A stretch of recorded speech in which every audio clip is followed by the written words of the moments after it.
What's up, guys? We're back in the garage today. You saw it, working on the practice quad. We did have our last ride on this quad earlier this week. We gave her final washing yesterday. We did remove the plastics, the tank, stuff like that. We removed the skid plate, gave her a really thorough power washing. I'm sure we'll still find dirt on her because you know how these quads go when you race them. And this is the practice quad, so I definitely did not clean her every single time. So we gave her a good washing, but it's time to tear this thing apart. We're gonna start the rebuild. We are still waiting for the head and the shocks on the practice quad. I was hoping to get a notification that they would ship this week. I did give B&R a text yesterday. I'm still waiting to hear back because he told me the last time I talked to him, he did say yesterday everything was supposed to ship. I did not hear back from him, so I'm assuming that that's not happening this week. So fingers crossed we can get this stuff over the next week or two, and then once this thing's done, I can ride. I can get some practice rides on this. Camp Coker's in 4 weeks. I'm still shooting to make Camp Coker, so unfortunately this quad will not be done in 4 weeks. We're gonna give this thing, I'm gonna give this build 2 months. I think that's pretty doable. We only have a couple things to send out. We have a few things to send out for powder coating. And then we also, I would like to send out the head and just have B&R service that. But we can run this stock head and stock cylinder and piston for now. So as far as the engine goes, I will have a running engine when we put this thing back together. And then if the head does take a while, I can just put that on later. We're gonna sell a bunch of stuff off in this quad, guys. Just stay tuned. I post stuff on social media first. Instagram, TikTok, Facebook. You guys can follow me on those. Probably go to Facebook Marketplace. That's where I'm gonna list all the stuff. I might do, at the end of this video, I might show you guys what I'm planning on selling. Give you guys a little heads up, but it's probably gonna go on Facebook first. So if you guys are not yet, you can follow me there. It's John Souza Jr. And then same, Instagram is On One Wheel 7. TikTok is On One Wheel 7. I always post videos, short videos there first. So if you wanna see what I'm doing with racing, quads, and all that stuff, it always is on there before YouTube. But we're gonna tear this thing apart. We're gonna do time lapse just so it's super fast and not super boring. But this thing is tired. We had a really good ride earlier this week. We went to MX23. I have not been there in a long time.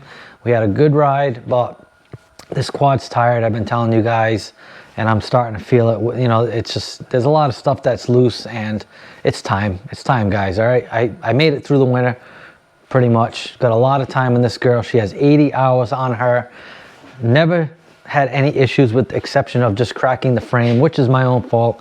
You guys have seen me crash into trees and stuff like that. So, but besides that, this quad has been solid. So I built this thing in 2021. I built this one right before we did the blued out quad. So this thing has been my main practice quad for the last 2 seasons. We raced it a bunch, we rode it a bunch, so it's time. She needs to be reborn. So we might show you some of the new stuff at the end of this video, or we might just do a separate one, but we're just gonna focus on tearing this thing apart. So let's get to work.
That's a wrap for that, boys. Holy shit. Now there's parts friggin' everywhere. I can tell you, I can definitely appreciate working on a nice, clean quad. When I tore apart that 2018, it was super clean. I literally did not get my hands dirty. I wore gloves, so my hands technically aren't dirty, but this one was a little bit of a struggle. We gotta just get the shocks off the A-arms. There's a little bit of dirt and stuff inside the inside hole where the nut is. So I got to clean those out, get those out. I got to get that little bracket off for the Gland Innovations case saver. That nut is a little stripped out. So I got to get that off. You can see there's parts everywhere. Parts over there. Parts over here. But the hard part is done. So we're going to just clean up. We're going to clean up just about everything. There's a good amount of stuff that's going to go in the garbage. Everything that we're going to reuse, we're going to clean up nice, and then we'll go through some of the stuff that we're going to list for sale. So just keep stay tuned for that. I'm not going to go over it now. I need to go through everything and just see, how everything looks once I clean it up and then go from there. But we'll do another video on the parts that I have. We'll show you guys, and we'll get that build series going. It won't be real time. It'll probably just be a bunch of time lapse or just a bunch of progress videos, either way. So that's it for this one, guys. Give me a thumbs up, drop me a comment, let me know what you think. If you're not yet, please subscribe, and we'll see you on the next one. All right, peace.